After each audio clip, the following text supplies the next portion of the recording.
And pharmaceutical giant AstraZeneca shares are taking a big hit this morning. That's because the FDA chose not to approve the company's new blood thinner. We're here with Bloomberg pharmaceutical reporter Shannon Pettypiece, and what this means for the company. It's certainly good news for Plavix. Yeah, well, which would have been, a competitor to this.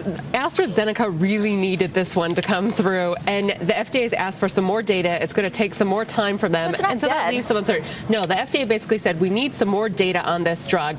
The company wasn't clear on the timeline, how long it's going to take to provide that. They did say no additional studies would be done, but it's a delay. And there's a bit of a race against time here because, as you said, Bristol Myers drug Plavix would be the main competitor to this. Now, Plavix loses patent protection in 2012. That's when generics can come on the market.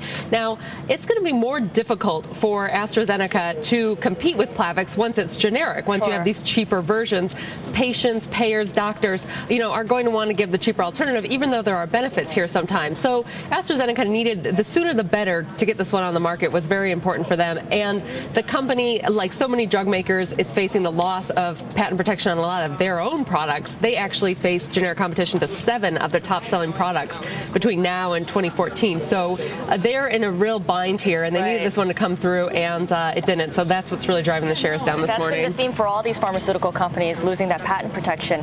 You've also been monitoring what's going on with Cephalon. The CEO passed away. Right, absolutely. The company said last night that their CEO died. He had taken a medical leave in August, but they hadn't given any clarity on what was wrong, how serious this was. And today they said, that he has died. He was a real driving force behind Cephalon. He founded the company back in 1987, grew it from a startup to a $2 billion company. He was sort of like the Steve Jobs of Cephalon, very, very influential in the company, achieved things that a lot of people said he couldn't do. So he was a big driver here at Cephalon and in the biotech industry, well-known, well-respected person. So a big loss there, and a little uncertainty now about what happens to the company.